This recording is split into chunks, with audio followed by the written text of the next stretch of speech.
ዓለማችን ባልተለመዱና እንግዳ በሆኑ ነገሮች የተሞላች ናት። የዛሬው ጉዟችንን ከወደ ቻይና እናደርግና የተፈጥሮን አስደናቂ ከስነ ህንጻ ጋር አጣምሮ የያዘ ድንቅ ስፍራ እንመልከት። እነዚህ ፋንጂንግ በመባል የሚታወቁት የቻይናውያን መንታ ተራሮች ተፈጥሮን አድንቀን እንዳንጨርስ የሚያደርጉ ቦታዎች ውስጥ ግንባር ቀደምት ሲሆኑ፣ እነዚህ ሁለት እንደ ጦር ስትር ብለው ወደ ሰማይ የቆሙ ቀጫጭን ተራሮች በተፈጥሯዊ አቀማመጣቸው በተጨማሪ አናታቸው ላይ ሁለት ትይዩ ቤተ መቅደሶችን የያዙ ሲሆን መቅደሶችም በአየር ላይ በተሰራ ቀጭን ድልድዮች ተያይዘው ይታያሉ። ታዲያ የዚህን እጅግ አስደናቂ ተፈጥሯዊ አቀማመጥ ከድንቅ ሰው ሰራሽ ስነ ህንጻ ጋር አጣምሮ በያዘ ስፍራ ወደ ላይ መውጣትን ከከጀለ ወደ ላይ መውጣት የሚደረገውን እግርን የሚያንቀጠቅጥ ደረጃን ሲመለሱ ደግሞ ልብን የሚያርድ ቁልቁለት በድል መውጣት ግድ የሚሆን ሲሆን ብዙ ቱሪስቶች እግራቸውንም ልባቸውንም ፈትነው የዚህን ድንቅ ቦታ ፍጻሜ አይተው ሲመለሱ ይስተዋላል።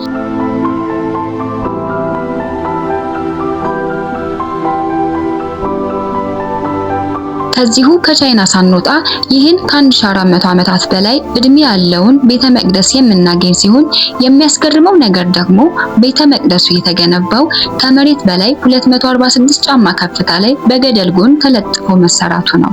ታዲያ በዛ ዘመናዊ ቴክኖሎጂ በሌለበት ዘመን ይህን ግዙፍ ስነ ህንጻ በእንጨት ምሰሶዎች ብቻ ደግፎ መስራት መቻል ማለት እጅግ ተአምር ቢባል የሚገባ ሲሆን ይህንን መስራት የቻሉት የዘመኑ ጠቢባንም ዛሬም ድረስ በስራቸው ይታወሳሉ።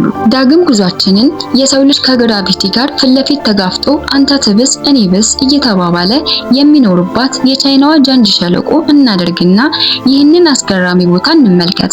እግር ጥሉን ወደዚህ የቻይና ጃንጂ ቪሌጅ ካመራን እዚህ ገደላማ የመኖሪያ መንደር ውስጥ ለመኖር በዋናነት የሚያስፈልገው ድፍረት ብቻ ነው። መንደሩ የሚገኘው በገደል ጫፍ ላይ በመሆኑ ወደዚህ መንደር ለመግባትና ለመውጣት ከብረት የተሰሩትን ረጃጅም መሰላሎች መጠቀም ግድ የሚል ሲሆን እንዲያውም መሰላሎቹ አሁን ላይ ወደ ብረት ተቀየሩ እንጂ ከቅርብ ዓመታት በፊት ከእንጨትና ከወይን ግንድ የተሰሩ አደገኛ መወጣጫዎችን ይጠቀሙ እንደነበር ይናገራሉ። ታዲያ አያድርገውና ትንሽ እግር ሸርተት ካለ ውጤቱ ወደ ጥልቅ ገደል መውደቅ ቢሆንም ነዋሪዎቹ ግን ይህንን ስለለመዱት ምንም አይመስላቸውም። አሳዛኟ ትቫሉ ይቺ ከደሴትነት አልፋ አገር ለመሆን የበቃችው ስፍራ በፓሲፊክ ውቅያኖስ ላይ በኩራት ተንደላቃ የምትገኝ አስገራሚ ሀገር ብትሆንም አሁን ላይ ግን ከተፈጥሮና ከውቅያኖስ ጋር ግብ ውስጥ ከገባች ሰንበትበት ብላለች። ምክንያቱም ደግሞ በአየር ንብረት ለውጥ ምክንያት የውቅያኖሷ መጠን እየጨመረ በመምጣቱ ቱቫሉ ቀስ በቀስ እየሰጠመች ሲሆን የሀገሪቱ ከፍተኛ ቦታ ከባህር ጠለል በላይ ያለው ርዝመት በጣም አነስተኛ በመሆኑ በጥቂት ዓመታት ውስጥ ሙሉ በሙሉ በውሃ የሚያዋጥ እድሏ ሰፊ ሊሆን እንደሚችል ይገመታል። ምንም እንኳን ውቅያኖሱ ቀስ በቀስ ቢወጣትም ነዋሪዎቿ ግን አገራችንን ለቀን ወይ ፍንክች ብለው የቱቫሉ መጨረሻን በመጠባበቅ ላይ ያሉ ሲሆን መሪዋም ቢሆን ልንጠፋ አንድ ሐሙስ ነውና ይቀረን ድረሱልን ሲል የአየር ንብረት ለውጥ ለማስተካከል ለሚሰሩ ለዓለም መንግስታት ድርጅት ጩኸቱን ማሰማቱን አላቆመም።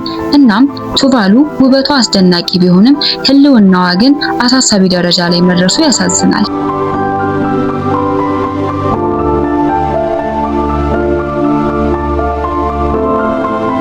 የብራዚሏ ፋቪላ ይህን ውብ ስፍራ ደግሞ ከሩቅ ሆኖ ላስተዋለው ሰው በቀለማት ያሸበረቀ ማራኪ ስዕል ቢመስልም ነገሩ ግን እንደዛ ሳይሆን እነዚህ በብራዚል ፋቪላ የሚገኙ ቤቶች ናቸው።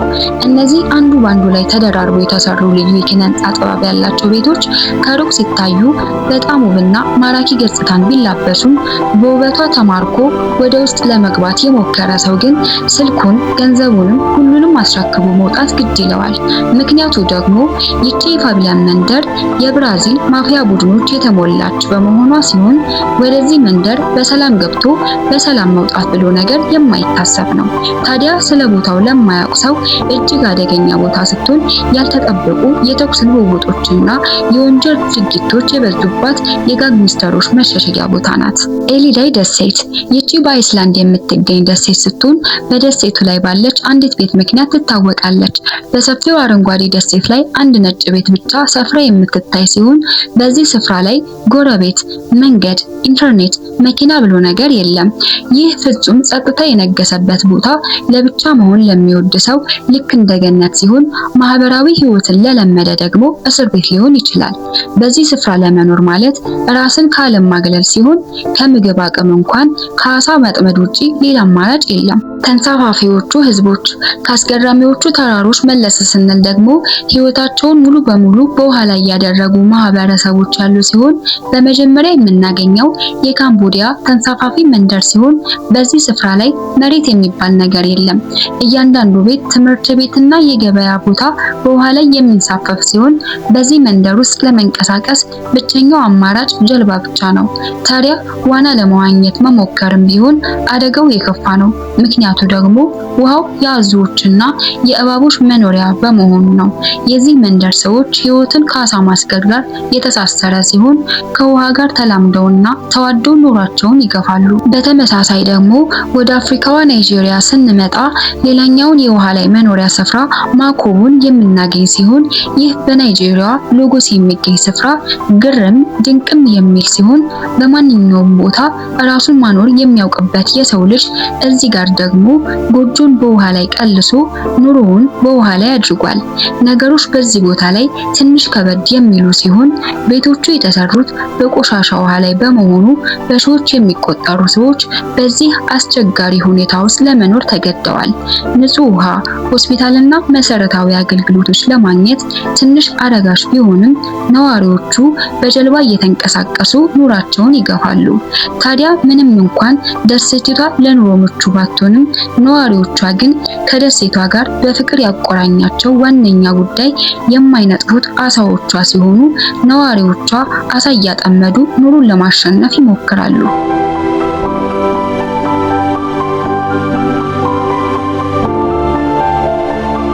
የበረዶ ገሃነም። ይህ በሩሲያ የሚገኘው የኩስኪ እየተባለ የሚጠራው ስፍራ ቅዝቃዜውን እንዴትም ብሎ ለመግለጽ ከባድ የሆነበት ቦታ ሲሆን ለዛም ይመስላል የበረዶ ገሃነም የሚል ስያሜ የሰጡት። ይህ አካባቢ በምድር ላይ ካሉ ቦታዎች ሁሉ እጅግ ቀዝቃዛ ሲሆን የቅዝቃዜ መጠኑ ከዜሮ በታች እስከ 50 ዲግሪ ሴልሺየስ ድረስ ይደርሳል። በዚህም ምክንያት የፈላ ውሃ እንኳን ወደ አየር ቢወረወር መሬት ሳይነካ ወደ በረዶነት የመቀየር አቅም ያለው ሲሆን መኪና ካለ ለ24 ሰዓታት ያህል ሞተሩን ማጥፋት ብሎ ነገር የማይታሰብ ነው። ምክንያቱ ደግሞ ሞተሩ ከጠፋ ዘይቱን ለማርጋት መኪናው አይሰራም። በዚህ አስፈሪ ቅዝቃዜ ውስጥም ከ300,000 በላይ ሰዎች የሚኖሩ ሲሆን ይህም የሰው ልጅን አቅም ያሳያል። ፍሪደም ኮል የሰው ሰራሽ ደሴት የሁለት ጥንዶች የፈጠራ ውጤት ሲሆን ከመደበኛው የከተማ ህይወት በመሸሽ በውሃ ላይ የሚንሳፈፍ የራሳቸውን ገነት በመፍጠር ባደረጉት ጥረት ይህንን መገንባት ችለዋል። እዚህ ስፍራ ላይ ሁሉም ነገር ያለ ሲሆን የአትክልት ስፍራ፣ የመኖሪያ ቤትና የጥበብ ማዕከል ሁሉም አስፈላጊ የሚባሉ ነገሮች ሁሉ የተሟሉበት ቦታ ሲሆን ጥንዶቹ ከ1999 ጀምሮ በጥረት በገነቡት ቦታ ከግርግር የላቀ ሰላማዊ ህይወትን መኖር እንደሚቻል የሚያሳይ ነው። ሴላንድ።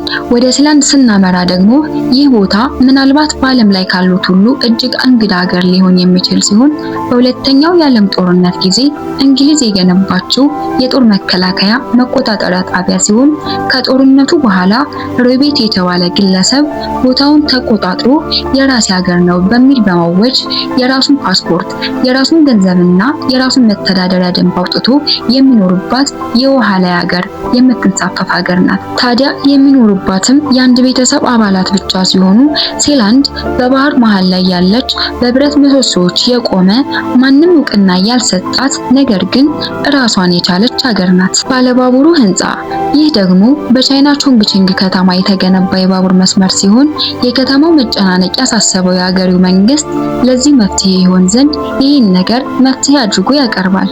ባቡር መንገድ የሚሰራበት ቦታ ሲጠፋ ባቡሩን በመኖሪያ ህንፃ መሃል እንዲያልፍ አድርገው መፍትሄ አበጅተዋል። ታዲያ በዚህ ህንፃ ሳሎን ውስጥ ቁጭ ብላችሁ አሊያም መኝታ ቤታችሁ ተኝታችሁ ነዋሪዎቹ ባቡሩ በግድግዳ እየታከከ ሲሄድ ማየትና መስማት የተለመደ ሲሆን ለነዋሪዎቹ ደህንነት ሲባልም ባቡሩ ህንፃ ውስጥ ሲገባ መስኮቶቹና በሮቹ በራሳቸው እንዲዘጉ ተደርጎ የተሰራና በህንፃው ውስጥም የባቡር ፌርማታ ያለው አስገራሚ ስራ ነው።